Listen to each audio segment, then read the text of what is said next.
What if death was never supposed to happen? Tell me in the comments where you are listening from and what time it is there. I want to imagine this question spreading across time zones, crossing the same borders those desperate men crossed centuries ago, carrying their glass vials and their mercury stained journals, running from the thing that was chasing all of them. Time. Not the time on your phone, not the calendar on your wall, the other kind, the kind that takes your face and makes it your grandfather's face, the kind that turns kingdoms into dust and memory into myth. In the cold stone laboratories of medieval Europe, men who called themselves philosophers were not searching for gold. That is the story we tell children. The truth is colder. They were searching for the philosopher's stone, not as wealth, not as power, but as a key, a way to unlock the cage that biology had built around the human lifespan. They failed. Or did they? Because if you look closely at what they left behind, not the gold, but the silence, you begin to see the outline of something else. Not a failure of science, a choice. Chapter 1. The Weight of Mercury. Imagine holding a vial of mercury in your hand at 3 in the morning. The weight surprises you. It is heavier than water, heavier than blood. It moves inside the glass like a living thing, silver and silent, and absolutely indifferent to whether you live or die. The alchemists called it quicksilver, quick meaning alive. They believed it was the primal fluid of transformation, the seed of eternity. They were wrong about many things, but not about the weight. If you have ever held mercury, and you should not, it will poison you slowly, beautifully, without mercy. You understand immediately why they thought it was magic. It does not behave like other metals. It refuses to be solid. It trembles at room temperature. It forms perfect spheres that roll across stone floors like drops of liquid starlight. And if you break those spheres apart, they find each other again. They rejoin, as if they remember being whole. The alchemists saw that and thought, this is what the soul must be made of. The laboratories where they worked still exist. Not many. Most were destroyed. But a few survived, hidden in the basements of Prague's old town, sealed beneath the floors of Toledo's ancient quarters, buried in the silt of Alexandria's drowned districts. If you walked into one now, you would feel the cold first. Stone holds cold the way bone holds memory. The walls would be stained black from centuries of sulfur smoke. The air would taste of metal and ash and something else. Something you cannot name but that makes your throat tighten. Fear, maybe, or regret. The equipment would still be there. Glass alembics cracked from heat. Copper distillation coils green with age. Clay crucibles with residue that, if tested, would show traces of mercury, lead, arsenic, antimony, the entire periodic table of human desperation. And books, always books, manuscripts written in Latin, Arabic, Hebrew, Greek, wrapped in leather that has turned to powder, filled with diagrams that look like geometric nightmares. They were not writing recipes for gold. They were writing escape plans. In the cold stone laboratories of medieval Europe, men who called themselves philosophers were not searching for wealth. That is the story we tell children. The truth is colder. They were searching for the philosopher's stone, not as power, not as prestige, but as a key, a way to unlock the cage that biology had built around the human lifespan, not in a single experiment, not in a year of study, but across lifetimes, fathers teaching sons who taught grandsons, each generation inheriting not gold, but mercury-stained journals and the unshakable belief that death was a mistake that could be corrected. They called their work the Great Work, magnum opus. And the word work is important because this was not mysticism. This was labor, brutal, methodical, years-long processes of heating and cooling, distilling, and recombining, watching substances transform through color, changes they recorded with the precision of cartographers mapping an unknown continent. Black, white, yellow, red, negredo, albedo, citrinitas, or rubedo. These were not poetic metaphors. They were laboratory observations. Stages of chemical transformation they believed mirrored the stages of spiritual transformation, because for them there was no separation. Matter and spirit were the same substance observed from different angles. To transform lead into gold was to transform mortality into eternity. Same process, same stone. Here is what we have forgotten. The alchemists were not stupid. They were astronomers, mathematicians, physicians. They understood distillation, crystallization, chemical reactions in ways that would not be formally codified until the 18th century. Isaac Newton, yes, that Newton, the man who discovered gravity, spent more time on alchemy than he did on physics. His private papers, hidden for centuries, reveal a mind obsessed not with apples falling from trees, but with substances that refuse to decay. He was looking for the stone. So was Robert Boyle. So was Paracelsus. So was Jabir ibn Hayyan, the father of chemistry itself, who wrote over 3,000 pages on the elixir of life and died, like all the others, without finding it. Or so we assume, because here is the question that will follow us through this entire story, the question that has no answer but demands to be asked anyway. If someone did find it, if someone did discover a way to stop the clock, to step outside the cage of aging and death, would they tell us? Would you?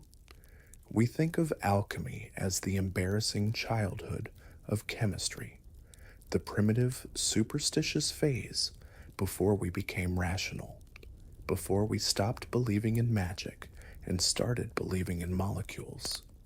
But what if it was not a phase? What if it was a parallel track?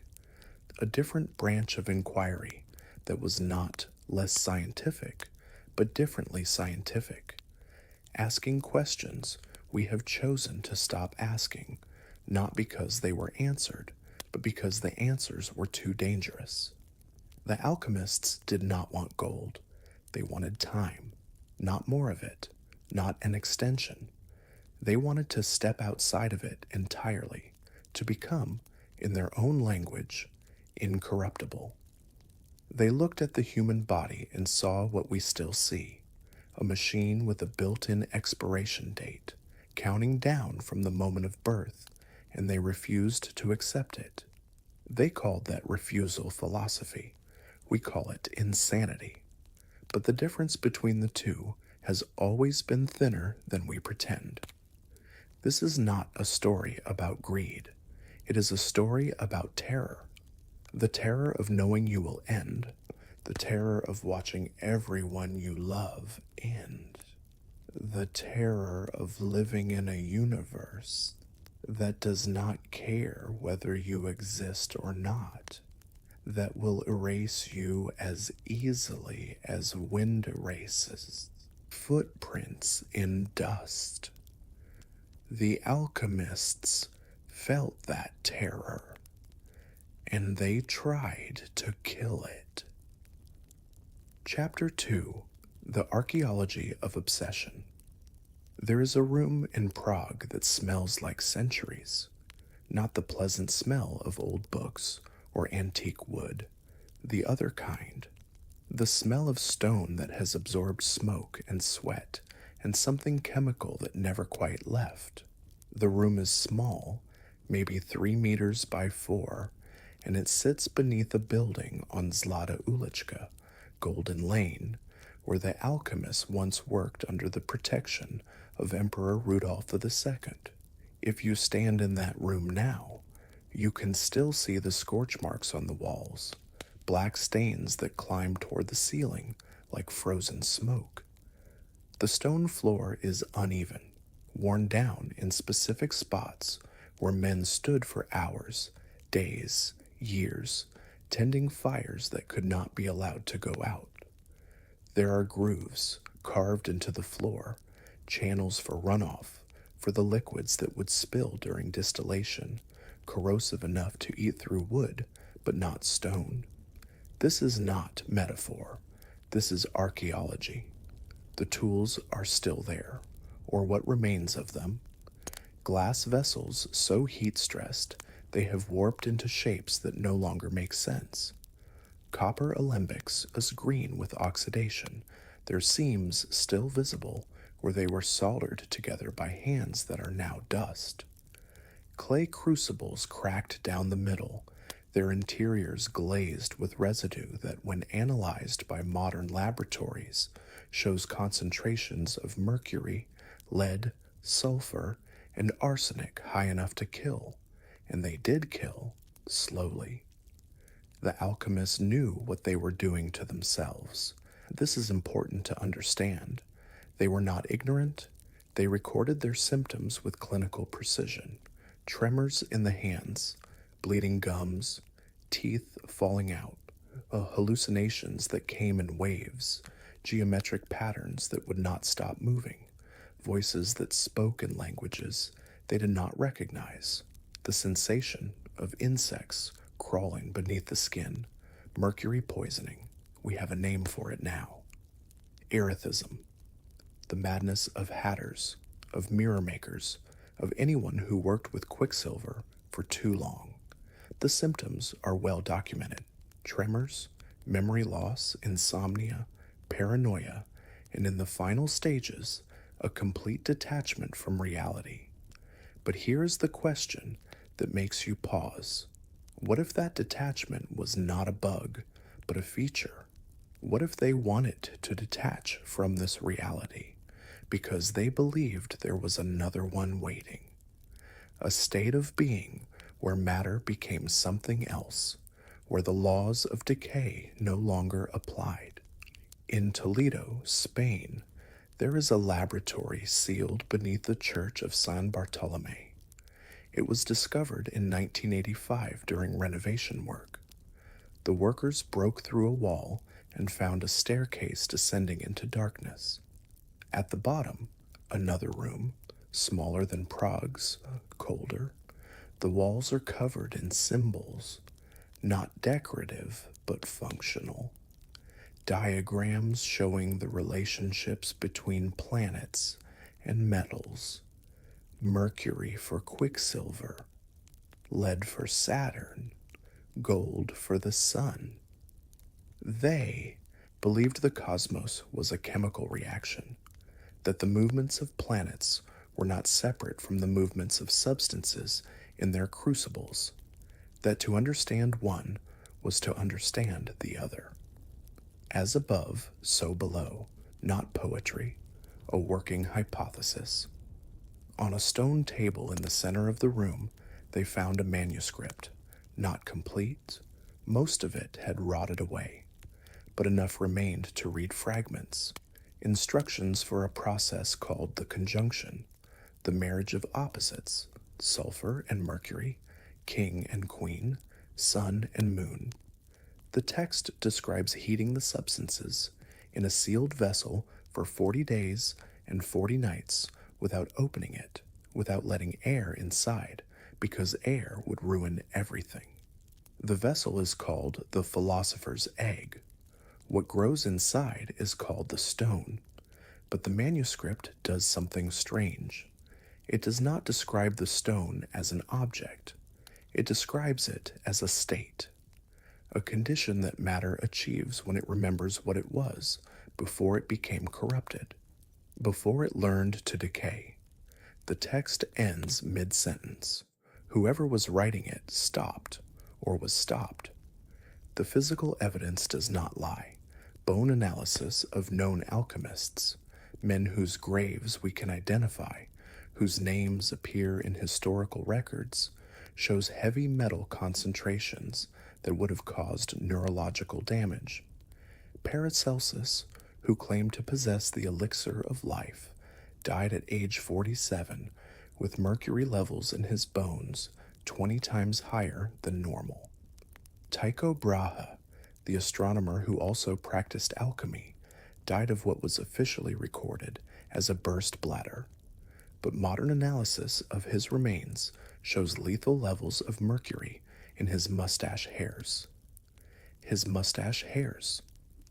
Because mercury does not leave the body easily. It accumulates.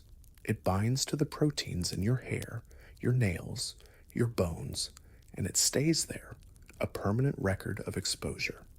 These men were poisoning themselves on purpose, not accidentally, not through carelessness.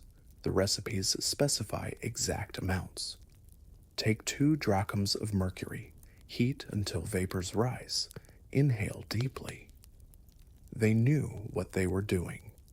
They believed the poison was the medicine, that you had to become toxic to become incorruptible. They were dying to live forever. In Alexandria, before the library burned, there was a district called the Serapeum. It was not just a temple, it was a research complex. Laboratories, libraries, dormitories for scholars who came from across the known world to study what they called the sacred science. Alchemy was born there, or if not born, then formalized, codified into texts that would spread across 3 continents and survive for 2,000 years. Almost nothing remains. The Serapeum was destroyed in 391 CE by a Christian mob who believed the knowledge inside was demonic. They burned the books. They smashed the equipment. They killed the scholars who refused to convert. But they could not burn stone.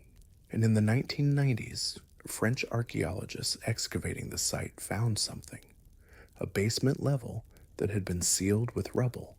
Inside, distillation equipment, chemical residue, and on the walls, written in Greek, a single repeated phrase: the work is one thing, not things, not many paths, one work, one stone, one answer to the same question every human has asked since they became aware enough to ask it. Does it have to end? These were not philosophers. They were test subjects. Their laboratories were not places of learning. They were places of transformation, not of lead into gold, but of men into something that could no longer be called human. Something that trembled and hallucinated and spat blood into clay bowls and kept working, kept heating, kept believing that the next distillation would be the one, that the next inhalation of mercury vapor would finally reveal the secret. That death was not a law of nature, just a habit that could be broken. Chapter 3: The Genealogy of the Stone. There is a document that should not exist. It is called the Emerald Tablet, and no one knows who wrote it. The oldest surviving copy dates to the 8th century, an Arabic translation of a text that claims to be much, much older. The translator, Jabir ibn Hayyan, said he found it in a Greek manuscript. The Greeks said they translated it from Egyptian hieroglyphs. The Egyptians said it was written by Hermes Trismegistus, Hermes the thrice great, a figure who may have been a man, a god, or a title given to a lineage of priests whose names have been lost. The text is 13 sentences long, 13 sentences that have been studied, analyzed, decoded, and reinterpreted by alchemists for over 1,000 years. It does not tell you how to make the Philosopher's Stone. It tells you what the stone is, or rather, what reality is, and why the stone is possible within that reality. The first line reads, "That which is above is like that which is below, and that which is below is like that which is above, to perform the miracles of the one thing." Not things, thing, singular. The text claims that all matter, every substance, every element, every form, is a variation of a single underlying essence. Change the pattern, and you change the substance. Change yourself, and you change death. This was written at least 1,200 years ago, possibly 3,000. And here is the problem. The idea is not wrong. If you trace alchemy backward, you do not arrive at a beginning. You arrive at a network. Medieval Europe learned alchemy from the Islamic Golden Age, from scholars like Jabir ibn Hayyan and al-Razi, who operated laboratories in Baghdad and Damascus that would have looked familiar to any modern chemist. They had distillation apparatus. They understood acids and bases. They isolated substances we now call elements and recorded their properties with obsessive detail. But they did not invent alchemy.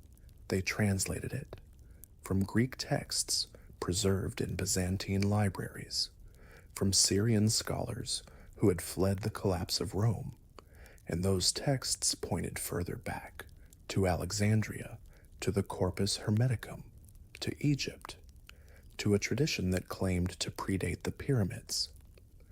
Hermes Trismegistus is a ghost, no birth records, no death certificate, no confirmed historical existence, and yet his name appears everywhere, in Greek philosophical texts, in early Christian writings, in Islamic treatises on chemistry and medicine, always as the source, the first teacher, the one who received the knowledge not from other humans, but from something else. The Egyptians identified him with Thoth, the god of writing, magic, and hidden knowledge. The Greeks called him Hermes. The Romans called him Mercury.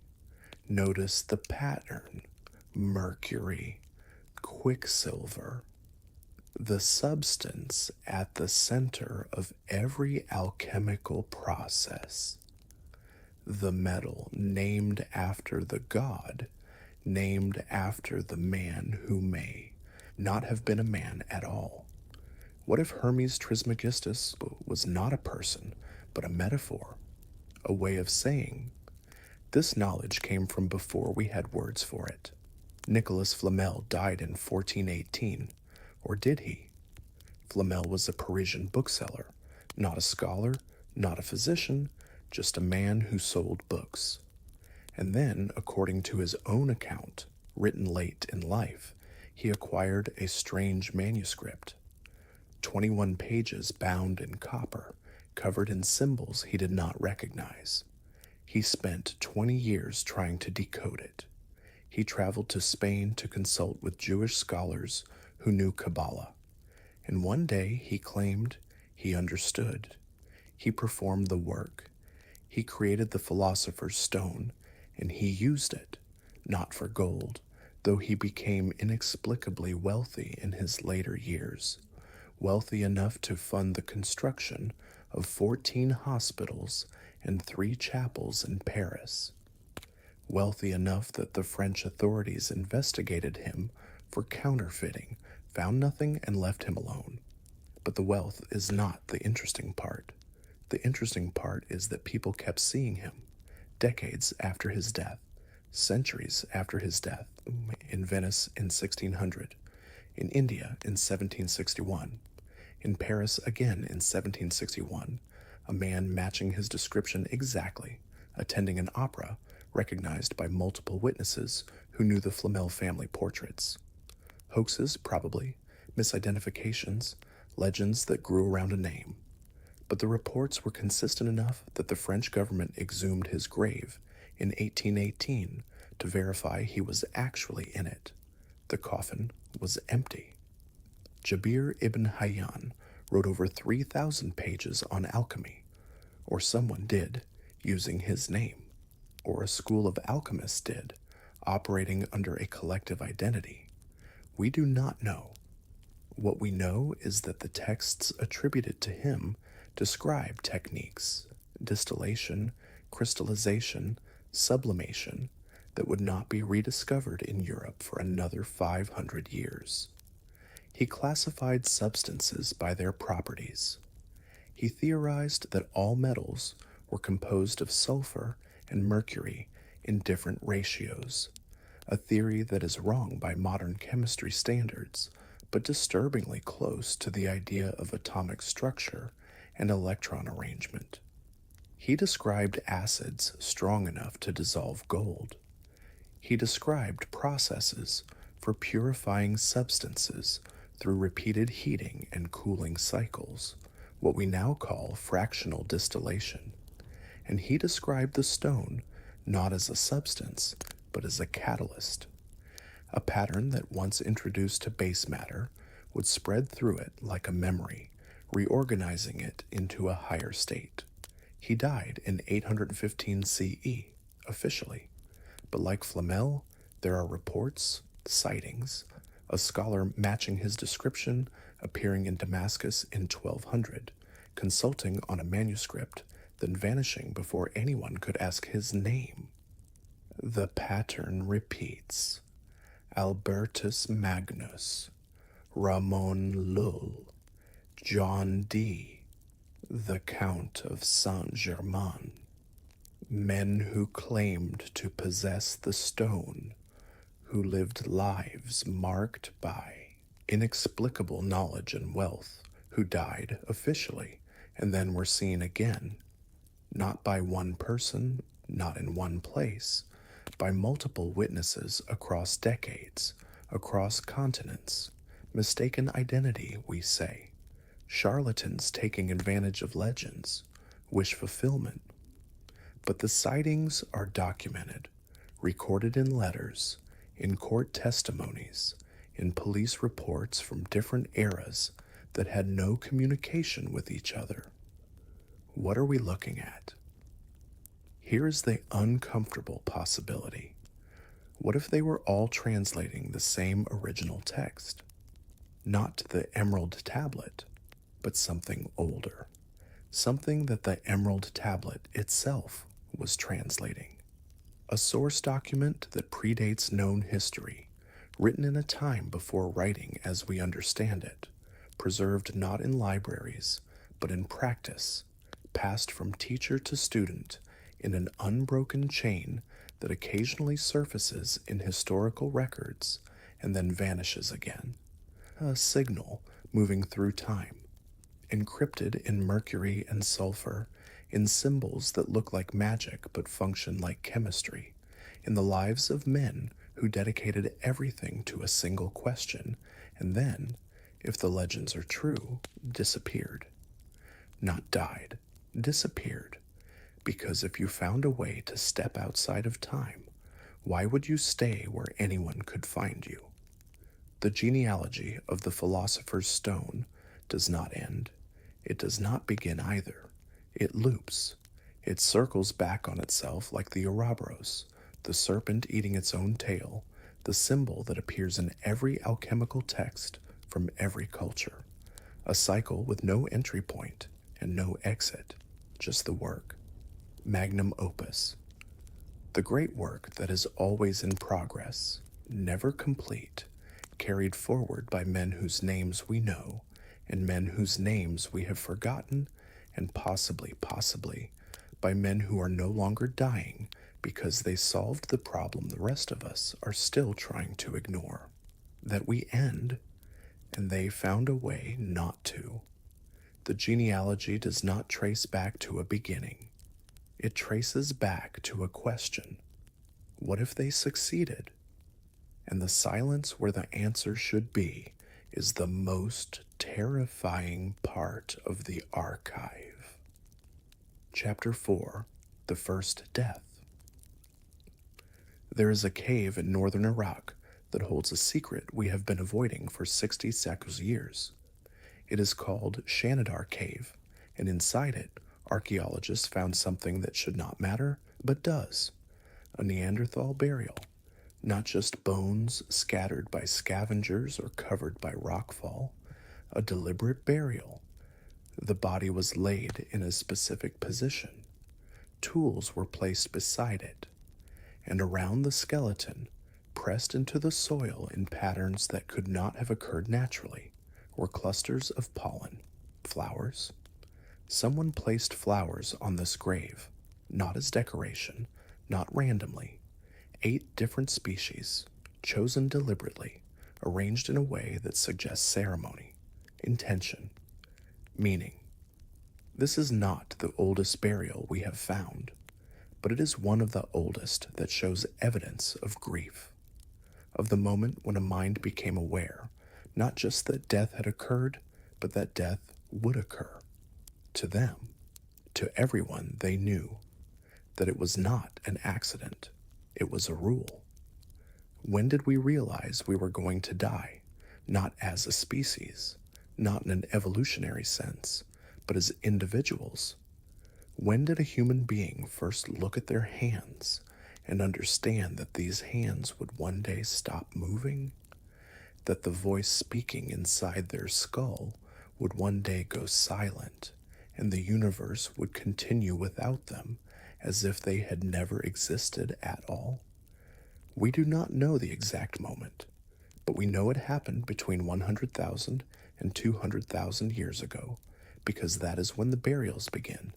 Not everywhere at once, not in a sudden wave, but gradually, across Africa, across the Middle East, you start finding graves, human remains that were not left where they fell, but moved, hidden, protected, honored. The cognitive revolution did not give us language, it gave us terror. Before humans became aware of death, death did not exist, not philosophically, not as a concept. Animals die, but they do not know they will die. A gazelle does not spend its life dreading the lion. It runs when the lion appears. When the lion does not appear, the gazelle eats grass. It does not lie awake at night contemplating its mortality. Humans do, and the moment we began to do that, the moment self-awareness became powerful enough to project forward in time, to imagine a future where the self no longer exists, everything changed, not physically, not genetically, but psychologically. We became the only species capable of being traumatized by something that has not happened yet. Death became the wound we are all born with. The Shanidar burial is not sentimental. This is important to understand. The flowers were not random wildflowers picked because they were pretty. Analysis of the pollen shows that the species chosen had medicinal properties.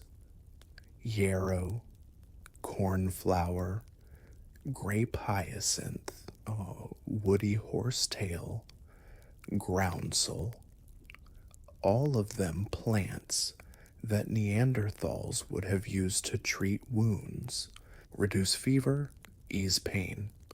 They buried this person with medicine, not because they thought the dead body would need it, because they did not accept that the person was gone. Not entirely, not yet. The flowers were not decoration. They were an offering, a refusal, a prayer to a god they did not yet have words for. Please, let this not be permanent. This is the first alchemy, not the transmutation of lead into gold, the transmutation of death into sleep, the refusal to believe that the end is final. 60,000 years ago, humans started trying to solve mortality. We are still trying. Self-awareness is the curse that makes alchemy necessary. Animals do not need the philosopher's stone because animals do not know they are trapped. A wolf lives and dies without ever realizing it was temporary. It does not lie awake wondering what happens after. It does not build laboratories or grind mercury into powder, or fill notebooks with symbols trying to crack the code of decay. Humans do all of those things because we are the species that notice the cage. And once you notice a cage, you cannot stop noticing it. Every birthday is a reminder. Every gray hair, every funeral, every moment you look at your child and realize that you will not be there for most of their life, that you get a tiny sliver of their existence, and then you vanish, and they will have to navigate the rest alone. The awareness does not fade, it accumulates like mercury in bone. There is a theory in evolutionary psychology that human religion began not as an explanation for lightning or earthquakes, but as a coping mechanism for death awareness. When we became smart enough to understand mortality, we became too terrified to function. The knowledge should have paralyzed us. Every hunt, every exploration, every moment of reproduction became haunted by the fact that it was all temporary, pointless, a brief flash of consciousness in an indifferent universe that will erase you without hesitation. So we invented something to make it bearable: afterlife, reincarnation, resurrection, the soul as an immortal essence that survives the body, heaven, Valhalla, the Elysian fields. 100 different names for the same desperate idea. This cannot be all there is. Religion did not begin with God. It began with the refusal to accept endings. And alchemy is the same refusal, but without the mythology. Alchemy says, we do not need to wait for an afterlife. We do not need to die and hope something survives. We can solve this here. We can find the substance, the technique, the formula that breaks the rule. Alchemy is not religion. It is religion's scientific arm. The same goal, different method. The Neanderthals went extinct 40,000 years ago. We do not know exactly why. Climate change, competition with Homo sapiens, disease, probably all of them. What we know is that they were burying their dead until the very end. Right up until the last populations disappeared, they were still placing flowers on graves, still refusing to accept it. They failed, obviously. The Neanderthals are gone, but the impulse did not die with them. It transferred to us. Homo sapiens continued the burials, made them more elaborate, added monuments, pyramids, tombs filled with everything the dead might need in the afterlife: food, weapons, servants, treasure. Not because we believed the dead would use these things, because we needed to believe death was not an ending, just a transition. Alchemy did not begin in Alexandria. It began in a cave in Iraq 60,000 years ago, when someone placed flowers on a body and thought, there has to be a way to bring them back. There has to be a substance, a word, a ritual, something that undoes this. The alchemists in their laboratories were not inventing a new science. They were continuing a project that started the moment humans became conscious enough to realize we were mortal. They were looking for the answer to the first question we ever asked. Does it have to be this way? And the fact that we are still asking it, that you are listening to this at whatever hour you are listening, in whatever year you are listening, and the question still feels urgent, still feels unanswered, means the project is not finished.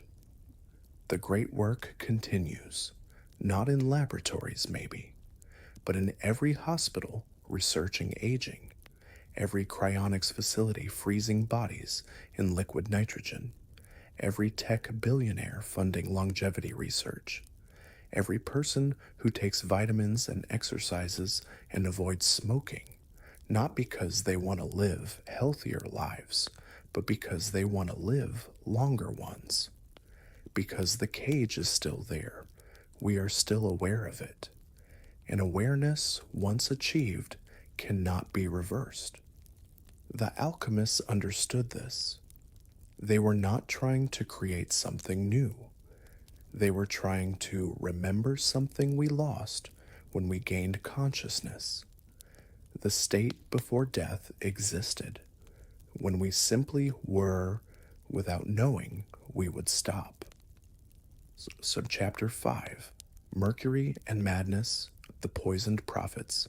Paracelsus died screaming. Not metaphorically, literally. In September 1541, in a small room at the White Horse Inn in Salzburg, the man who revolutionized medicine, who pioneered the use of chemicals to treat disease, who told physicians to burn their outdated texts and observe the body directly, spent his final night convulsing and shrieking at things no one else could see. He was 47 years old. His hands had been shaking for years. His teeth had fallen out. He walked with a limp from nerve damage that physicians at the time could not explain. And in his final weeks, according to witnesses, he claimed to see geometric patterns everywhere, in the wallpaper, in the wood grain, in the air itself. Patterns that moved, that breathed, that whispered instructions in a language he almost understood. We know now what killed him: mercury poisoning, chronic, severe, self-inflicted, because Paracelsus believed mercury was the key to the elixir of life. He did not just study it, he drank it, mixed with wine, mixed with sulfur, mixed with compounds he invented himself, following recipes he claimed came to him in dreams. He called mercury the soul of all substances. It was the soul of his death. The symptoms of mercury poisoning read like a catalog of mystical experiences: tremors, insomnia, bleeding gums, memory loss. And then, as the concentration builds in the brain, the hallucinations begin: visual distortions, geometric patterns that overlay reality like a glitch in perception, auditory phenomena, voices, music, whispers that seem to come from inside the skull, synesthesia, the blending of senses where sound has color and color has texture, and finally, in the advanced stages, a complete detachment from consensus reality, the inability to distinguish between what is happening inside the mind and what is happening outside it. The Mad Hatters of Victorian England experienced this. Mercury was used in felt production, and the workers who shaped hats inhaled mercury vapor for hours every day. They would tremble. They would speak to people who were not there. They would insist with absolute conviction that they could see things others could not. We called them mad. We treated it as tragedy. But the alchemists did not see it that way. What if the visions were not a side effect? What if they were the point? This is the question that makes you pause when you read the alchemical texts closely, because they do not describe the stone as something you create and then possess. They describe it as something you become, a transformation that happens to the alchemist, not just to the substance in the crucible. The texts say, you must die before you die. They say, the stone cannot be achieved by those who cling to the world. They say, the mercury will destroy you if you are not ready, and only by being destroyed can you become incorruptible. What if mercury poisoning was not an accident? What if it was the process? Isaac Newton should have died decades before he did. The man who formulated the laws of motion, who invented calculus, who explained gravity itself, spent more than 30 years of his life working on alchemy. His private papers, locked away by the Royal Society for centuries because they were too embarrassing, too damaging to his reputation, reveal an obsession. He was not dabbling, he was consumed, page after page of experiments, recipes copied from medieval manuscripts and then modified, observations recorded in coded language to keep them secret, and mercury, always mercury, mercury heated with gold, mercury dissolved in acid, mercury vapor inhaled in a sealed room to prevent contamination from outside air. In 1693, Newton had a mental breakdown. He stopped eating. He stopped sleeping.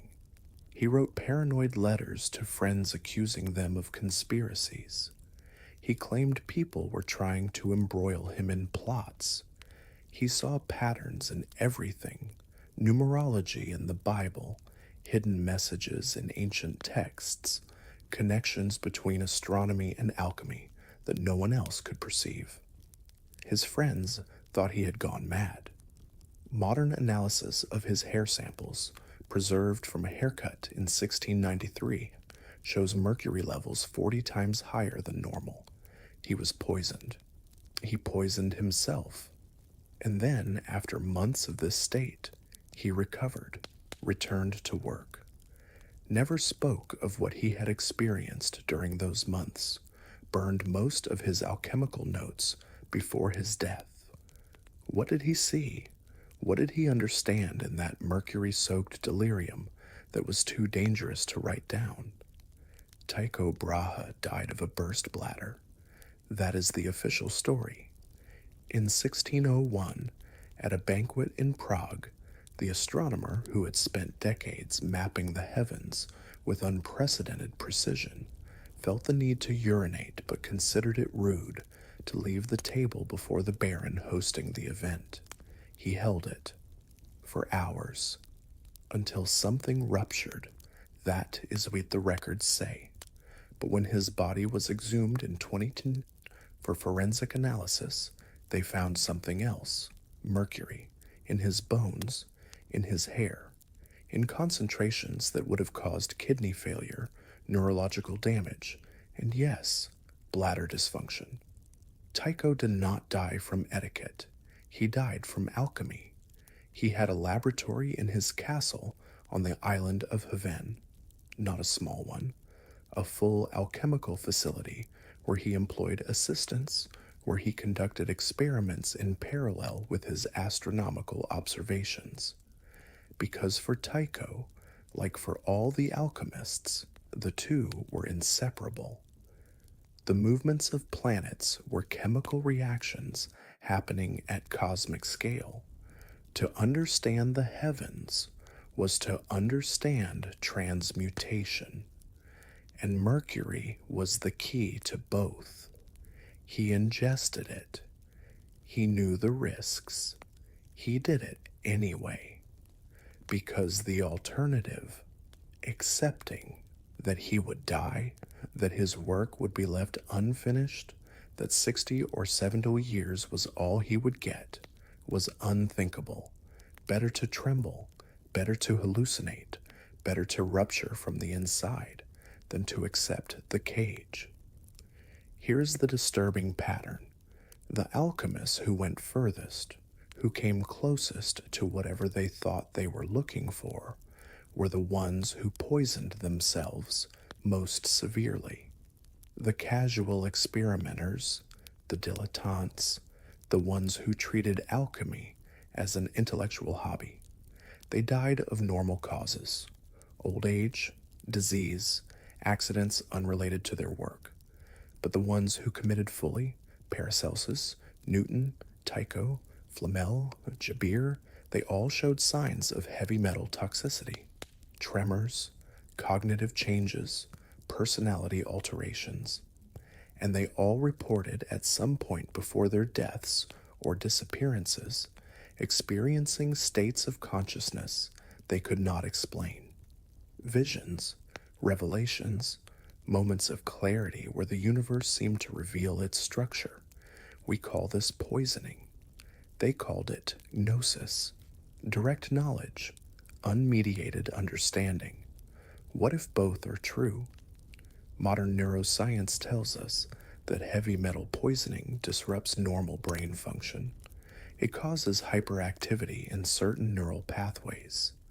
It weakens the filters that usually separate signal from noise, self from environment, memory from imagination. In other words, it breaks down the boundaries. The question is, what happens when those boundaries break? Do you descend into chaos and madness, or do you perceive things that are normally hidden, patterns too subtle, frequencies too high, connections too complex for an unpoisoned mind to process? The alchemists believed the latter. They believed the human body in its natural state was too dense, too solid, too trapped in matter to perceive the higher realities where transformation was possible. Mercury, they thought, volatilized the mind, made it lighter, more receptive, capable of perceiving the angelic realms, the planetary intelligences, the hidden structures of matter itself. To us, this sounds like the rationalization of addicts. But they were not seeking pleasure. They were seeking vision, and they got it. The question is whether what they saw was real. There is a concept in pharmacology called hormesis. It refers to substances that are toxic at high doses, but beneficial at low doses. Radiation, stress, certain poisons. In small amounts, they trigger adaptive responses. The body becomes stronger, more resilient, more capable. What if mercury, at precisely calibrated doses, does something similar to consciousness? What if the alchemists were not mad? What if they were explorers, navigating a state of perception that required temporary neurological damage to access? A state where the boundaries between mind and matter, subject and object, were thin enough to manipulate? What if the philosopher's stone was not a substance you created, but a state of consciousness you achieved by breaking your brain in just the right way? Paracelsus died screaming, but before he died, he wrote this: I have seen the stone, not with my eyes, with something deeper. It is not red. It is not solid. It is a pattern that exists in all things, waiting to be recognized. And once you see it, you cannot unsee it, even if it kills you. He saw something, whether it was real or a hallucination caused by mercury destroying his hippocampus, we will never know. But he died believing he had succeeded, that the trembling, the visions, the slow collapse of his body, these were not failures. They were the cost of seeing what we are not supposed to see. The price of refusing to die quietly. Chapter 6. The Stone in the Text. There is a manuscript in the British Library that no one can fully decode. It is called the Ripley Scroll, and it is 6 meters long, 6 meters of vellum covered in images and text that seem to describe the creation of the Philosopher's Stone. At first glance, it looks like a medieval comic strip, panels showing a sequence of transformations. A black toad devouring a dragon, a king and queen dissolving in water, a tree with golden fruit growing from human corpses, birds fighting, serpents mating, a child being born from fire. Scholars have studied it for 500 years. No one agrees on what it means. Not because the images are abstract. They are disturbingly specific. Every detail is rendered with precision. The number of scales on the serpent, the position of the stars above the king's head, the color sequence of the liquid in the flask. This is not symbolic art. This is instruction. But instruction for what? A chemical process? A psychological transformation? A literal recipe that, if followed correctly, produces a substance that defeats death, or all three at once? The language of alchemy is not metaphorical. This is the mistake modern interpreters make. We assume that when the texts say, "Take the green lion and dissolve it in the blood of the red king," they are speaking poetically. That the green lion represents something psychological, desire, maybe, or the ego. That the red king is a symbol for solar consciousness or masculine energy. But what if they meant it literally? What if green lion was their term for a specific chemical compound, perhaps vitriol, or a copper-based acid that appears green? What if red king referred to cinnabar, the red mercury ore that was central to Chinese alchemy? The problem is that we do not know their vocabulary. They encrypted it on purpose, not to be mystical, to be safe. In 1317, Pope John XXIII issued a decree banning alchemy. The penalty for transmutation was excommunication, or worse. The church feared that if alchemists could truly create gold, they would destabilize the entire economic system. They would possess power that rivaled kings. So alchemists learned to hide their work in plain sight. They wrote in symbols. They used code names for substances. They described chemical reactions as mythological events. And they did it so well that 700 years later, we still cannot tell where the metaphor ends and the chemistry begins. The Book of Aquarius claims to contain the complete, unencrypted instructions.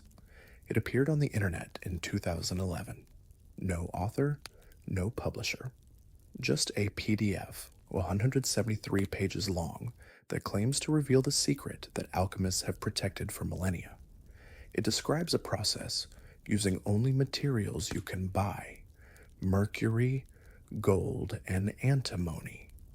Heat them in sequence. Wait. Heat again.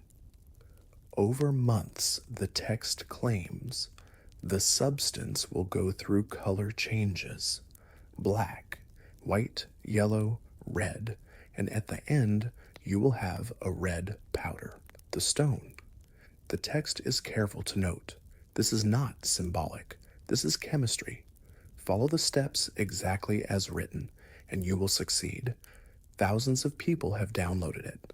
Some have tried the process. I have found no verified reports of success. But I have found something stranger. The text itself reads like it was translated, not from another language, but from another framework. The grammar is odd.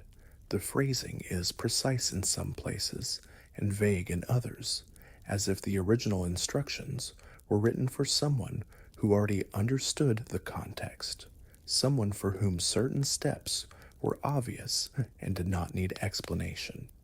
It reads like an ancient text that has been passed through so many generations, so many translations, that parts of it have become corrupted or simplified, as if the original was far more complex, and this is the version for beginners. Carl Jung spent the last decades of his life studying alchemy, not as chemistry, as psychology. He believed the alchemical texts were describing the individuation process, the integration of the unconscious mind, the reconciliation of opposites, the transformation of the psyche into a unified whole. The negredo, the blackening, was depression, the confrontation with the shadow. The albedo, the whitening, was purification, the release of repressed material. The rubedo, the reddening, was wholeness, the philosopher's gold, the self fully realized.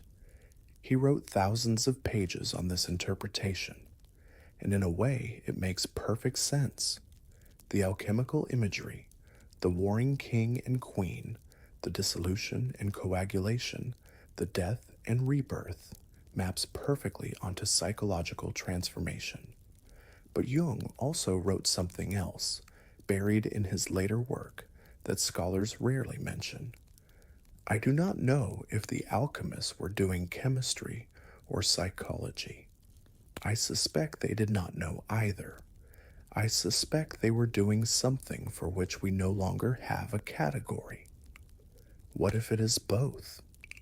What if the reason we cannot decode the texts is that they are describing a process that operates on multiple levels simultaneously?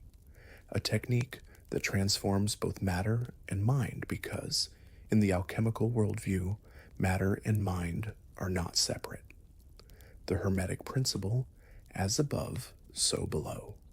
Not metaphor, ontology, a worldview in which consciousness and substance are two aspects of the same thing. We're transforming lead into gold, and transforming the self into an immortal being are the same operation, viewed from different angles. To modern ears, this sounds like confusion, primitive science that has not yet learned to separate objective and subjective. But what if it was the opposite?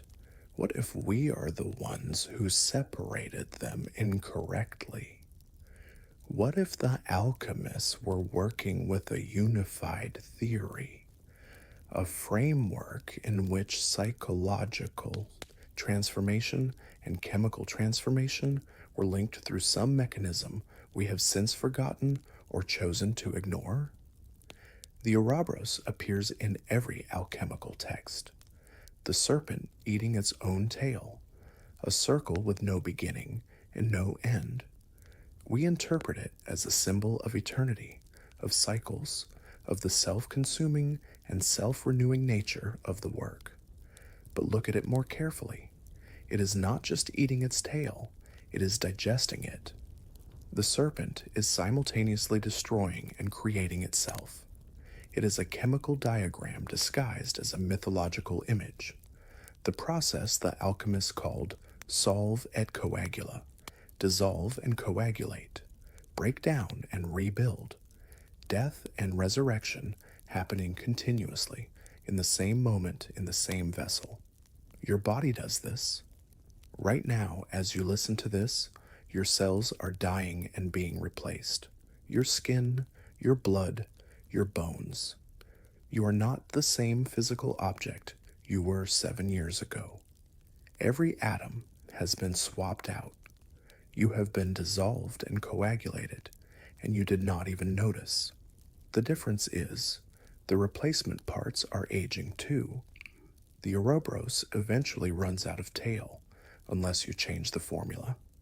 The mutus liber. The mute book contains no words.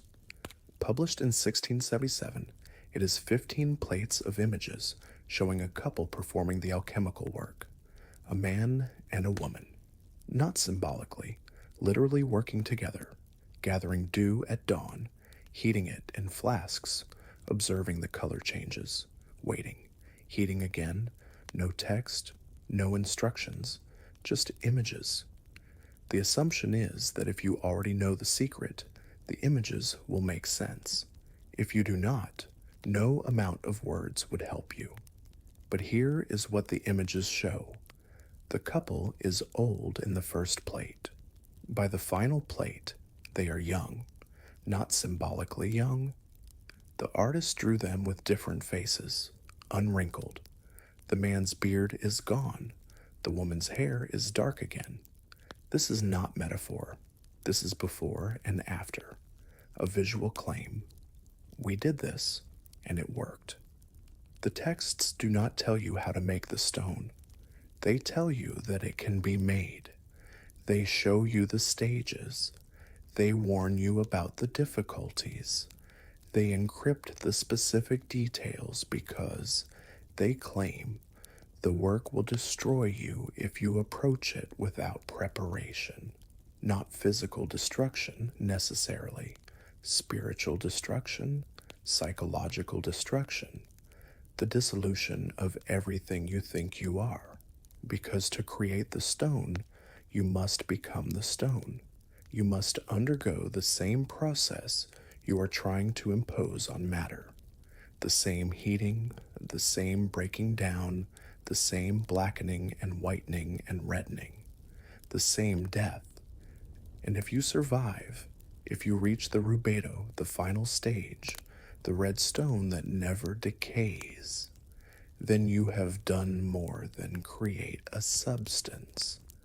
You have remembered how to be incorruptible, not by adding something to yourself, by removing everything that was making you mortal. The manuscripts are still here, in Oxford, in Paris, in private collections across Europe. Thousands of pages of encrypted instructions, written by men who died without revealing whether they succeeded. Or perhaps they did reveal it. Perhaps the text itself is the stone, not the information in the text. The act of reading it, of trying to decode it, of spending years, decades, lifetimes obsessing over symbols that may or may not mean anything. The transformation happens in the attempt. The stone is not found. It is forged in the mind of the person who refuses to stop looking for it.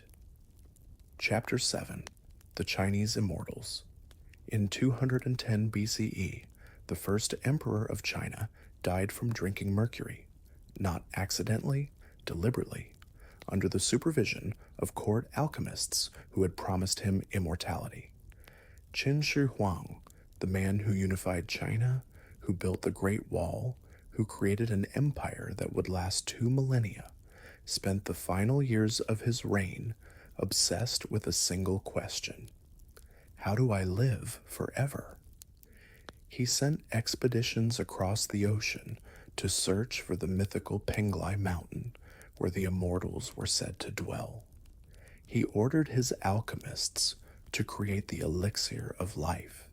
He consumed compounds made from cinnabar, mercury sulfide, mixed with jade powder and ground pearls, following recipes that promised transformation. The tremors started first, then the paranoia, then the conviction that assassins were hiding in every shadow. In his final months, he refused to sleep in the same room twice. He spoke to advisors who were not there. He saw patterns in the movement of birds that he interpreted as messages from the heavens. And then, at age 49, he died. His body was so saturated with mercury that when they sealed him in his tomb, a vast underground palace guarded by 8,000 terracotta warriors, the soil around the burial chamber showed mercury contamination that persists to this day. Tests conducted in the 1980s found mercury levels in the ground 280 times higher than normal. He did not become immortal. He became toxic waste. But here is the strange thing. The Chinese alchemists did not stop. They did not look at the emperor's corpse and conclude the theory was wrong. They concluded the dosage was wrong. The preparation was incomplete. The emperor had not purified himself properly before consuming the elixir. Because in Chinese alchemy, Huaidan external alchemy, the failure was never the method, it was always the practitioner, and so they continued for another 1,000 years. The Chinese were working on the same problem as the Europeans, at the same time using the same substances: mercury, sulfur, cinnabar, lead, gold. They had never met. There was no contact between the alchemists of Tang Dynasty China and the alchemists of medieval Europe. No shared texts, no common language. The Silk Road carried goods, but it did not carry alchemical secrets, and yet both traditions arrived at identical conclusions. that mercury was the key, that gold was incorruptible and must contain the secret of incorruptibility, that by heating, dissolving, and recombining these substances in specific sequences, you could create a medicine that defeated death. How? How does a species that's separated by 10,000 kilometers and multiple language barriers develop the same obsession with the same substances? There is a term in Chinese tradition, xian, immortal, but not in the way we use the word, not eternal, not unchanging. The xian are human, beings who have undergone a transformation so complete that they are no longer subject to the normal rules of matter. They can fly. They can become invisible. They do not age. They do not need food or water, though they may consume it for pleasure. They live in mountains or in hidden valleys, or, according to some texts, in a realm that exists beside our world, visible only to those who have completed the work. The stories describe specific people who achieved this state. Laozi, the author of the Tao Te Ching, who supposedly lived for 200 years and then rode away on a water buffalo heading west and was never seen again. The 8 immortals, historical figures from different dynasties who, according to legend, discovered the secret and are still alive, wandering China in disguise. Gei Hong, the 4th century alchemist who wrote the Bao Puzi, a practical manual on the creation of the elixir. He claimed to have witnessed the transformation, claimed to have seen men consume the correct formula and begin to levitate, their bodies becoming lighter, less dense, until they simply drifted upward and vanished into clouds. We call these myths, but they were not written as myths. They were written as reports. The difference between Chinese and European alchemy is the endgame. In Europe, the goal was the philosopher's stone, an external substance, a red powder or elixir that you consumed to achieve transformation. In China, the goal split into 2 paths. Weidon, external alchemy, was the same. Create the elixir from minerals and metals, drink it, transform. But there was a second path. Niden, internal alchemy. The realization that if the human body already contains the same elements as the external world, mercury, sulfur, lead, gold in metaphorical or trace form, then perhaps you do not need to ingest them. Perhaps you can refine them internally. Through meditation, breathing techniques, circulation of internal energy, Geiwao, through specific pathways until the body's own chemistry transforms itself. No laboratory, no poison, just practice. This is the tradition that survived. While Weidon killed emperors and court alchemists, Nidan evolved into what we now call Taoist meditation, Qigong, practices that claim to extend life, not through elixirs, but through internal refinement. And here is the uncomfortable question: does it work? There are documented cases of Taoist masters living to extreme ages. Li Qingyuan, who claimed to be born in 1670 and died in 1933, 256 years old. His story is disputed. Records are incomplete. But photographs exist of an old man who, by all accounts, seemed impossibly ancient. Wang Liping, a modern Taoist master who in his 70s displays physical capabilities that biomechanics cannot explain. Flexibility, strength, reaction time, measured, documented, not superhuman, but unusual. And the monks of Wudang Mountain, some of whom claim lineages of practice going back 800 years, lineages that have preserved techniques for internal transformation. Not immortality, they will tell you, but life extension, slowing the decay.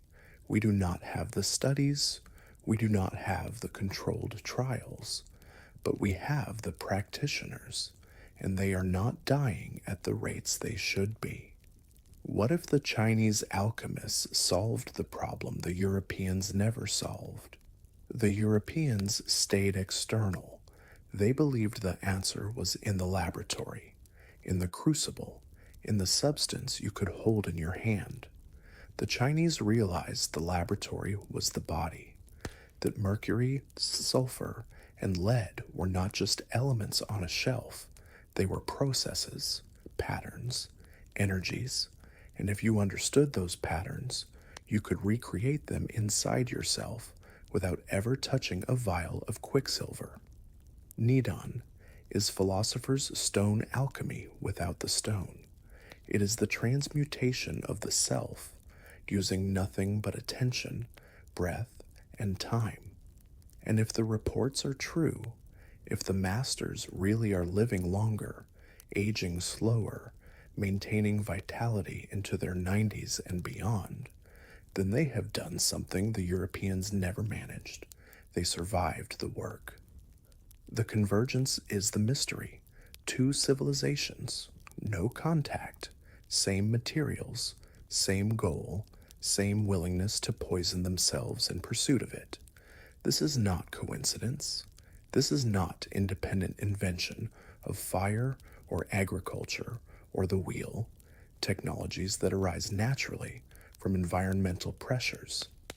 This is a specific, irrational obsession with defeating death using mercury. How does that happen twice? Unless it is not happening twice. Unless there is a third option we have not considered, that the knowledge came from a single source, far older than China or Europe, a source that predates both civilizations, a tradition that fragmented and carried forward in different directions across continents, preserving the same core techniques in different languages, different symbols, different myths, a signal from before recorded history, still transmitting. Qin Shi Huang died from mercury, but according to some traditions, traditions that survived in oral form, never written down, he did not fail completely. He died, yes. His body decayed, yes.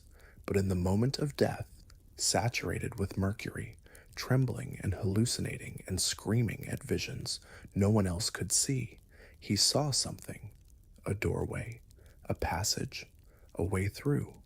He died before he could cross it, but the alchemists who attended him, who watched him convulse and whisper in languages he did not know, who recorded his final words in texts that have since been lost or destroyed, they understood. He got close, closer than anyone before him. And the formula he used, the specific ratio of cinnabar to jade to pearls, was preserved, encrypted, passed down through lineages of alchemists who continued the work in secret, knowing that the official records would call it failure, but knowing also what the emperor saw in his final moments, and believing that with enough refinement, enough purification, someone could reach that doorway and cross it before the poison stopped their heart. The work did not end with his death.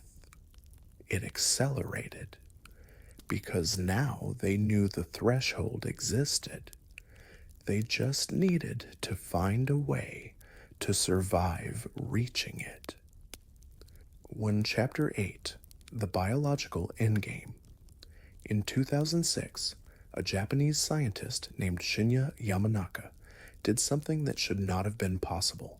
He took an adult skin cell, old, specialized, locked into its function, and reprogrammed it. Not genetically modified, reprogrammed. He introduced 4 specific proteins, and the cell forgot what it was.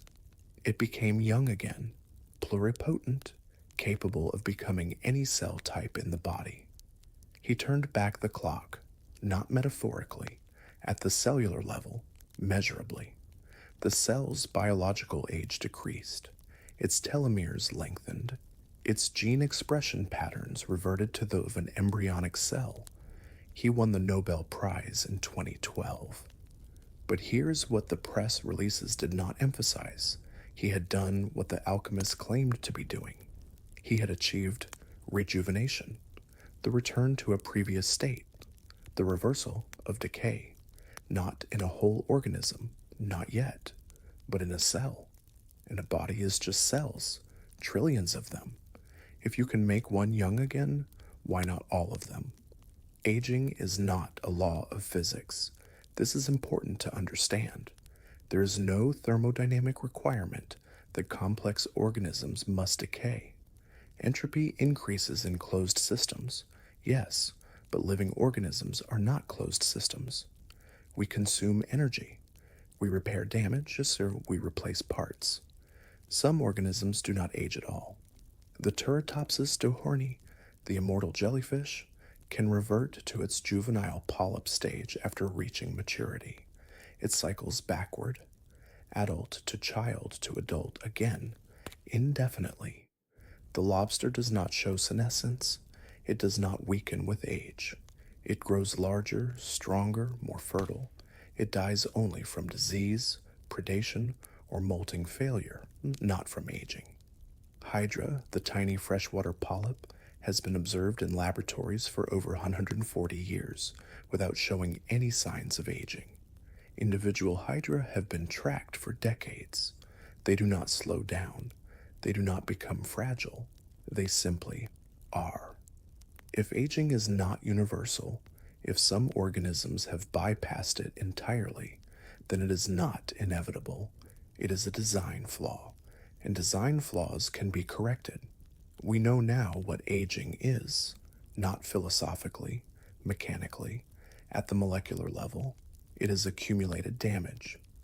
DNA mutations from cosmic rays and metabolic byproducts, proteins that misfold and clump together, cells that stop dividing because their telomeres, the protective caps on chromosomes, have shortened to critical length, mitochondria that degrade and produce less energy, senescent cells that refuse to die and instead secrete inflammatory factors that poison their neighbors.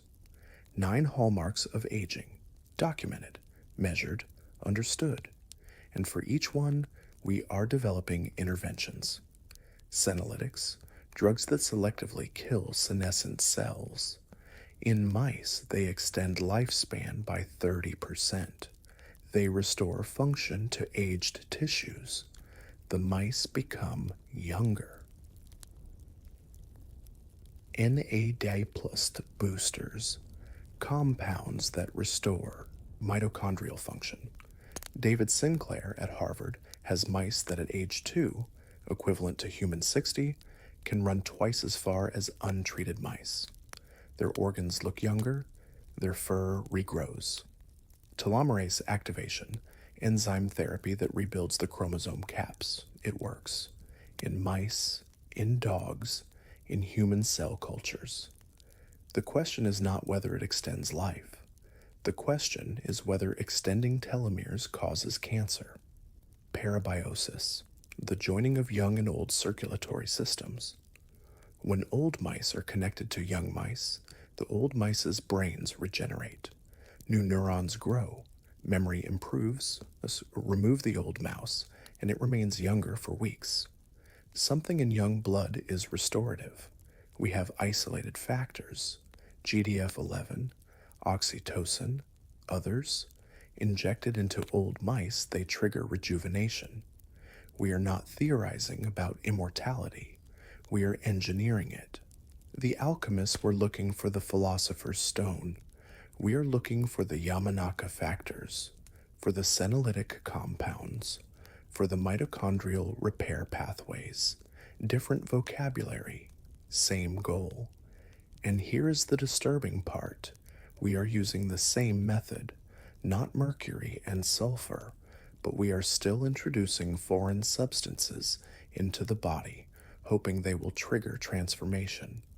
We are still experimenting on ourselves, biohackers taking metformin, rapamycin, resveratrol without long-term studies because they refuse to wait. Silicon Valley billionaires founding longevity companies, funding research, and volunteering as test subjects. Brian Johnson, the tech entrepreneur, spends $2 million per year on anti-aging interventions. Daily pills, gene therapy, plasma transfusions from his teenage son. He documents everything. His biological age, measured by epigenetic clocks, is decreasing. He is getting younger, measurably, documentably. He is 46 years old with the body of a 37-year-old. Not through mysticism, through chemistry. He is an alchemist. He would not call himself that. But what else do you call someone who ingests compounds to transform their biology, who measures the stages of transformation, who believes that death is not inevitable, but solvable? The great work continues. We just outsourced it to laboratories with electron microscopes instead of stone rooms with candles. But there is a problem the alchemists never anticipated. Immortality might not be survivable, not physically, psychologically. There is a condition called Cotard's delusion, the belief that you are already dead, that your body is a corpse, that you are a ghost walking through a world that has moved on without you. It is rare, but it happens, usually after severe trauma or neurological damage. The brain's systems for self-recognition malfunction, and the patient knows with absolute certainty that they have died. They are immortal in the worst way, conscious, aware, but no longer alive. What happens to a human mind that lives for 200 years, 500 years, 1,000 years? The brain evolved for a 40-year lifespan, maybe 60 in ideal conditions. Memory consolidation, pattern recognition, identity formation, all of it calibrated for a limited duration. What happens when that duration is exceeded? Do you remain yourself? Or does the self, the continuity of identity that makes you you, begin to fragment under the weight of centuries? The alchemists wrote about this. They warned about it. They said, you must die before you die. The ego must be dissolved. The old self must be destroyed. Because if you carry your current identity into immortality, it will not survive the transition. You will become something else, not human anymore. Shan, immortal. But at the cost of everything that made you mortal: attachments, desires, fears, love. The price of the stone was not gold, it was your humanity. There is a thought experiment in philosophy, the ships of Theseus. If you replace every plank of a ship, one at a time, until none of the original material remains, is it still the same ship? Your body does this naturally. Every 7 years, every atom is replaced. You are not the same physical object you were, but you feel continuous. You remember being that person. The identity persists. But what if the replacement process is accelerated? What if through Yamanaka factors or gene therapy or nanomedicine, we replace your aging cells with young ones, not gradually but quickly, systematically, until your entire body is new? Are you still you? And if the brain is replaced, if neurons are regenerated, if memories are transferred to fresh tissue, at what point does the original person cease to exist? The alchemists understood this. The philosopher's stone did not extend life. It replaced you with a version of yourself that could not die.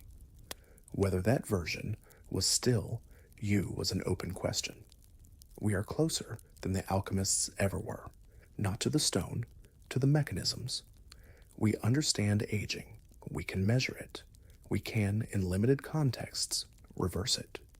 In 2020, researchers in Israel used hyperbaric oxygen therapy to reverse a cellular aging in humans, not slow it. Reverse it. The participants' telomeres lengthened, their senescent cell burden decreased. By every measurable standard, they became biologically younger. In 2023, a team at Harvard used the Yamanaka factors in living mice, not just in cells, but in whole organisms. The mice's vision was restored. Their muscle function improved. They lived longer. We are in the final stages of the work.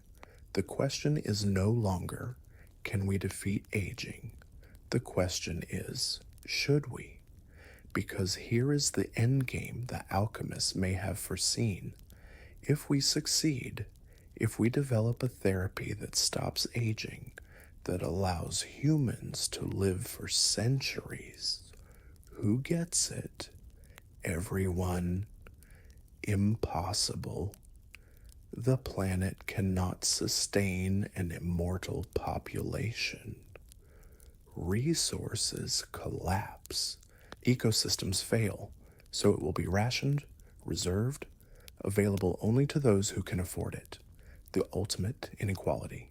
Not wealth, not power. Time. An immortal ruling class and a mortal underclass. Those who transcend biology and those who remain trapped in it. The alchemists kept their work secret not because they failed, but because they understood what would happen if they succeeded. The philosopher's stone was never lost. It was hidden on purpose because the world is not ready for a cure to death, and maybe it never will be. The alchemists drank mercury and died trembling in dark rooms, convinced they were one step away from the answer. We take pills and inject ourselves with compounds and track our biomarkers, convinced we are one breakthrough away from the answer. The obsession has not changed. The methods have improved. The understanding has deepened. But the question remains the same. If death is not a law, if it is a condition we can escape, are we obligated to escape it? Or is mortality the thing that makes us human, and in curing it, do we lose more than we gain? The alchemists never answered this. They could not, because the only way to know is to succeed, and then it is too late to choose differently. Russell chapter 9, The Silence After the Stone. In 1314, Jacques de Molay burned at the stake in Paris. He was the last Grand Master of the Knights Templar, executed on charges of heresy after the order was dissolved by Pope Clement V and King Philip IV of France. The official reason was blasphemy. The real reason was money. The Templars had become too wealthy, too powerful, and the king wanted their assets. But there were other charges, quieter ones, charges that did not appear in the official trial records, but circulated in rumors, in whispered conversations, in taverns and monasteries. The Templars, it was said, had found something in Jerusalem during the Crusades, not gold, not relics. Knowledge, texts, formulas, techniques preserved in hidden libraries beneath the Temple Mount. Knowledge that predated Christianity, predated Rome, knowledge from Egypt, from Babylon, from civilizations whose names we have forgotten. And among those texts, the rumor claimed were the alchemical secrets, the method for creating the stone. The Templars were dissolved, their members executed or forced into hiding, their properties seized, their records destroyed. But the knowledge did not disappear. 3 years after de Molay's execution, a new organization appeared in Europe, not openly, not with banners or charters, but in coded manuscripts that began circulating among scholars. manuscripts that described a secret brotherhood called the Rosicrucians, the Order of the Rose Cross. They claimed to possess the stone. They claimed their founder, Christian Rosenkreutz, had traveled to the east, studied with mystics in Damascus and Cairo, and returned with the secret that he had lived to be 106 years old and was buried in a hidden tomb that, when opened, showed his body perfectly preserved, incorruptible. The manifestos appeared in 1614 and 1615, anonymous, published in Germany. They caused a sensation. Scholars across Europe wrote letters trying to contact the order. Some claimed to have been initiated. Others declared it a hoax. No one ever proved the Rosicrucians existed, but no one ever proved they did not. What happens when you succeed? This is the question no one asks. We assume that if someone discovered the philosopher's stone, if someone actually created a substance or achieved a state that prevented aging and decay, they would announce it, publish the formula, share the discovery. But would they? If you possessed immortality, would you tell the world? Think about what would happen. Governments would hunt you. Scientists would dissect you. The desperate and dying would beg, threaten, kill to obtain what you have. You would become the most valuable object on the planet, not a person, a resource. The rational choice is silence. The rational choice is to disappear, to fake your death, change your identity, and vanish into the margins of history where no one looks too closely at the old man in the corner who never seems to get any older. There are patterns in the historical record, gaps, silences where there should be noise, alchemists who claimed success and then stopped writing, stopped appearing in public records. Their deaths are recorded, but no one saw the bodies, or the funerals were private, or the graves, when later exhumed, were empty. Nicolas Flamel died in 1418, except people kept seeing him in Vienna in 1761, at the opera in public, recognized by multiple witnesses who knew his portraits. The sightings were reported to the authorities. They investigated, as found nothing. The Count of Saint-Germain appeared in European courts throughout the 18th century, spoke a dozen languages fluently, claimed to be centuries old, displayed knowledge of historical events he could not have witnessed unless he had lived through them. He never aged. In portraits from 1710 and 1760, he looks identical. He died in 1784, but sightings continued. In Paris during the French Revolution, in Vienna in 1820s, in India in the 1890s, on hoaxes we say, imposters using a famous name. But the descriptions match, the speech patterns, the specific knowledge, details that an imposter would not know, private conversations, secret information known only to people who had met the original Saint-Germain decades earlier. Fulcanelli, the 20th century alchemist who published 2 books, The Mystery of the Cathedrals and The Dwellings of the Philosophers, under a pseudonym and then vanished. His identity was never confirmed. His student, Eugène Cancellier, claimed that Fulcanelli achieved the great work in 1922, that he witnessed the transmutation, that Fulcanelli disappeared shortly after and was never seen again. But Cancellier also claimed something stranger. He said he met Fulcanelli again in 1952, in Spain, 30 years after the disappearance, and Fulcanelli looked younger, not older. Younger. Cancellier described him as appearing to be in his 50s when he should have been in his 90s, if he was alive at all. Cancellier spent the rest of his life trying to replicate the work. He failed, or he succeeded, and followed his master into silence? We do not know. He died in 1982, leaving notes that his family burned at his request. The problem with evidence is that absence of evidence is not evidence of absence. If an immortal wanted to hide, they could, easily. Change your name every 50 years, move to a new city, alter your appearance slightly, grow a beard, shave it, dye your hair, adjust your mannerisms. In an age before photography, before databases, before biometrics, you could disappear completely. Even now, with modern surveillance, you could do it. Avoid cameras, pay in cash, stay off the grid, live in the spaces between systems where no one is paying attention. And if you are patient, if you have centuries, you can wait. You can watch empires rise and fall. You can let the people who knew you die of old age and then return, and no one will recognize you because everyone who knew your face is dust. The perfect crime is the one no one knows happened.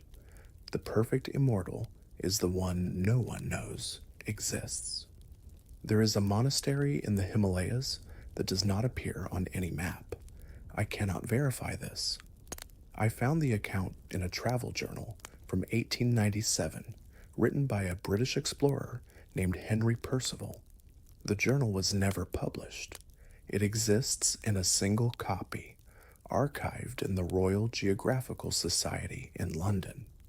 Percival claimed that while trekking through Tibet, he was caught in a storm and led to shelter by a local guide. They arrived at a monastery carved into a cliff face, no roads leading to it, no visible entrance from a distance. Inside, he met monks who spoke languages he did not recognize, old languages, Sanskrit, Coptic, Sumerian, he thought, though he could not be sure. They fed him, gave him tea, and while he recovered, he noticed something strange. The monks did not age consistently. There were men who looked 30, but moved with the stiffness of the elderly. Men who looked elderly but moved like dancers. He asked how old the monastery was. The abbot smiled and said, "We do not measure time here." Percival stayed 3 days. When he left, he tried to mark the location. He took compass bearings, drew a map, but when he returned the following year with a larger expedition, he could not find it. The cliff face was there, the valley was there, but no monastery, no carved entrance, just rock. We assume that if someone achieved immortality, they would want recognition, fame, to be remembered. But what if the goal was the opposite? What if the entire purpose of the work was to escape recognition, to step outside the flow of history where no one watches and no one remembers? The alchemists wrote that the final stage of transformation was invisibility. Not literal invisibility, but the ability to move through the world without leaving traces. To be present, but unnoticed. To exist in a state where observation slides past you. They called it the Black Stone, the stage after the Red Stone, the stage that is rarely mentioned because so few achieved it. The Black Stone is not a substance, it is a condition, the ability to be immortal without being seen. In 2003, a mathematician in Cambridge published a paper analyzing historical records for anomalies, people who appeared in multiple centuries under different names but with matching biographical details. He found 43 candidates, individuals whose life stories overlapped in impossible ways. A physician in Paris in 1650 who described a medical procedure that would not be invented until 1790. A merchant in Venice in 1590 who owned a pocket watch, mechanical pocket watches, were not invented until 1675. Details that suggest either time, travel, which is absurd, or individuals who lived long enough to carry knowledge forward and backward through their own extended timelines. The mathematician submitted the paper to 3 journals. All 3 rejected it. He revised it, resubmitted, rejected again. He died in 2007. His research was archived but never published. I found references to it in footnotes, but the actual paper is not available, not in any academic database, not in the Cambridge archives. It existed. Multiple sources cite it, but the document itself is gone, removed, or hidden, or requested to be removed by someone with enough influence to erase a mathematical paper from the academic record. The silence is not absence. The silence is a choice. If the alchemists succeeded, if some of them found the stone and used it and are still here, walking among us, careful never to draw attention, never to stay in one place too long, never to let anyone notice that they do not age, then the silence makes sense, because the moment they speak, they lose what they have gained. Immortality is only useful if you are free, and the world does not let the immortal remain free. It studies them, imprisons them, dissects them. The alchemists knew this, so they disappeared, not into death, into silence. And the silence, when you listen closely, is not empty. It is full of people who are no longer speaking, by choice, because they have nothing left to prove, and nowhere they need to be, except here, invisible, watching, waiting to see if we figure it out, or if we kill ourselves trying. Chapter 10, The Warning We Didn't Hear. There is a story the alchemists told that we have misunderstood for centuries. It is the story of King Midas, the man who wished that everything he touched would turn to gold. His wish was granted, and he starved to death, surrounded by wealth, unable to eat because even his food turned to gold the moment it touched his lips. We tell this story to children as a lesson about greed, but the alchemists did not read it that way. They read it as a warning about transformation itself, about what happens when you achieve transmutation without understanding the cost. Midas did not die because he was greedy. He died because he succeeded. He gained the power he wanted, the ability to create gold from anything, and it destroyed him, not as punishment, as consequence. The alchemists understood something we have forgotten. Some powers are incompatible with remaining human.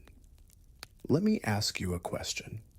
If you could live forever, truly forever, not just a long time, but eternally, would you still be you? Not in a metaphysical sense, in a practical sense. Your personality was shaped by the awareness of mortality. Your values were formed by the knowledge that time is limited. Your relationships matter because they will end. Your choices have weight because you will not get infinite chances to redo them. Remove mortality, and what remains? Not an improved version of yourself. A different entity entirely. Something that looks like you, remembers being you, but operates under completely different constraints.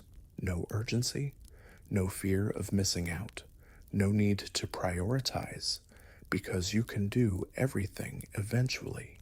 You would not be immortal you. You would be something that used to be you. The alchemists wrote about this in their encrypted texts. They described the final transformation not as an achievement, but as a dissolution. The rubedo, the reddening, the creation of the stone, that was not the end. That was the threshold. What came after was the nigredo again, the blackening, the descent. But this time, not of the substance in the crucible, of the self. They said, "Oh, you must die before you die." They meant it, literally. The ego, the structure of identity that makes you a distinct person, must be dissolved, because immortality and individuality cannot coexist. One destroys the other. If you live for 500 years, you will not maintain the same personality. You cannot. The brain does not have the capacity. Memories will overwrite memories. Priorities will shift so many times that you will lose track of what you once valued. Relationships will become unbearable. Everyone you love will die again and again until you stop forming attachments, because the pain of loss multiplied across centuries is not survivable. You will become something else, detached, observational, eternal, but no longer present. The alchemists had a word for the state, the stranger, the one who walks among humans but is no longer one of them. Here is the ecological argument against immortality. Death is not a flaw in the system. It is the system. Evolution requires death. If organisms did not die, there would be no selection pressure, no adaptation, no change. The immortal jellyfish does not evolve. It cycles through the same forms eternally, never improving, never adapting, locked in a loop. Ecosystems require turnover. Nutrients must be recycled. Energy must flow from the old to the young. If nothing died, nothing would grow. Forests would choke on their own density. Oceans would stagnate under populations that never declined. Humans are no different. We are biological organisms embedded in ecological systems. Our death is not incidental. It is functional. It clears space. It redistributes resources. It allows the next generation to exist without competing with an infinite backlog of previous generations. If we stop dying, we stop evolving, not biologically. Evolution happens across populations, and an immortal population would eventually fragment into species, but culturally, socially. Immortals would hold power indefinitely. They would accumulate wealth across centuries. They would never relinquish control. The world would freeze, not in ice, in structure, in hierarchy, in the permanent dominance of those who got there first. Immortality does not liberate humanity. It fossilizes it. The alchemists may have understood this. The texts contain passages that are rarely quoted because they contradict the narrative we want. Passages that suggest the stone was not meant to be used broadly, that it was a test, not a gift. One manuscript, attributed to Albertus Magnus, describes the moment of completion, the creation of the red stone, and then warns, do not use it, do not consume it, bury it in lead, and seal it in stone and forget where you placed it.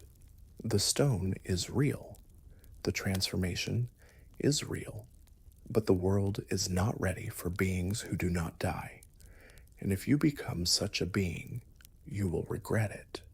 Not in a year, not in a decade, but in the slow grinding eternity of centuries where nothing ends and nothing matters, and you are alone in a way that cannot be communicated to those who still believe death gives meaning. This passage exists. It is in the Bodleian Library. Manuscript reference 12 EE4, folio 87 verso. Almost no one cites it. What if the alchemists discovered the stone and chose not to use it?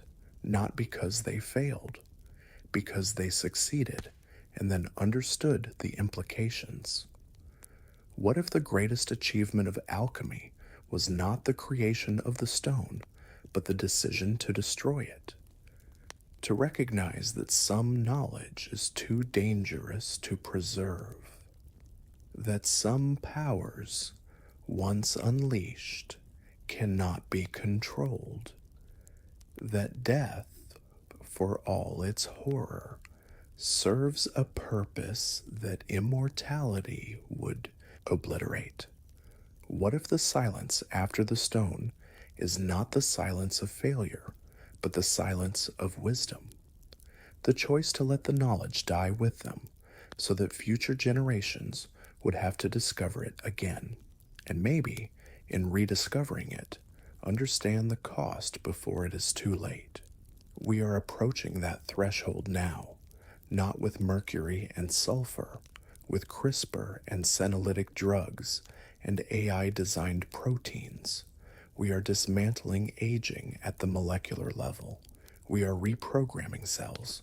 We are extending lifespan in mice by 40%, 50%, and the question is no longer if we can do this in humans, but when. 10 years, maybe 20, not longer. Within your lifetime, someone will offer you a pill or an injection or a gene therapy that will extend your life by decades, maybe centuries, and you will have to choose. Will you take it? Before you answer, consider what you are choosing. Not just more time, a different relationship with time, a different relationship with everyone you know who does not take it. You will watch them age. You will attend their funerals, and then their children's funerals, and you will still be here. You will stop making long-term plans because long-term loses meaning when you have infinite terms. You will stop caring about legacy because you will never leave one. You will always be here to manage it yourself. You will become the stranger, the one who remembers too much, the one who has seen every pattern repeat so many times that nothing surprises you anymore. Nothing moves you. Is that life? Or is that something else? Existence without living, consciousness without presence, time without meaning? The alchemists left us a warning, but we mistook it for mythology. They encoded it in the symbol of the Ouroboros, the serpent eating its own tail. We think it means eternity, cycles, the eternal return. But look at it again. The serpent is not thriving.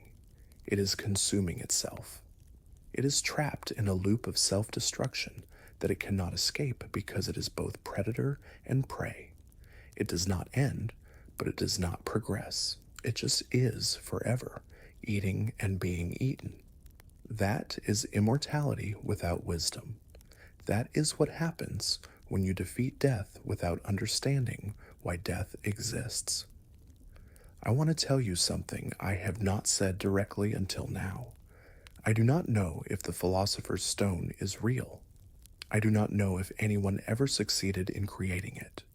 But I know this. The question is real. The obsession is real.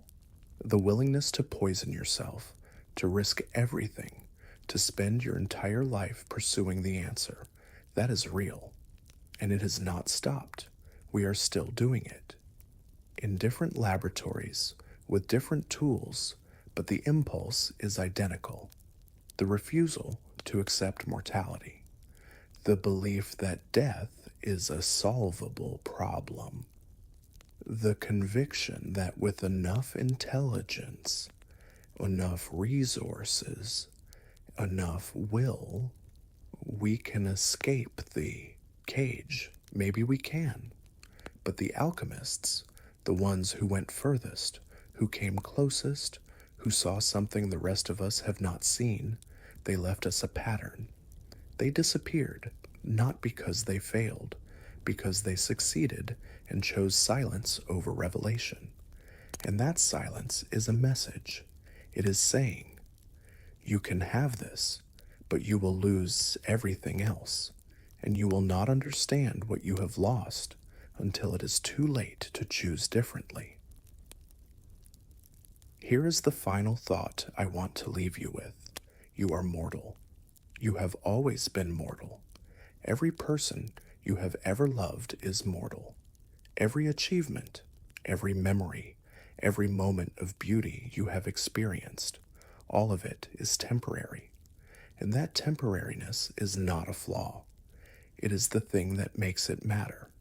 The sunset is beautiful because it will end. The conversation is precious because you will not have infinite conversations. The person you love is irreplaceable because they will not be here forever, and neither will you. Immortality does not make life more valuable. It makes it impossible to value anything, because value requires scarcity, meaning requires endings. The alchemists spent lifetimes searching for a way to escape death. What if the greatest wisdom they discovered was not how to achieve immortality, but why they should not? The philosopher's stone may exist.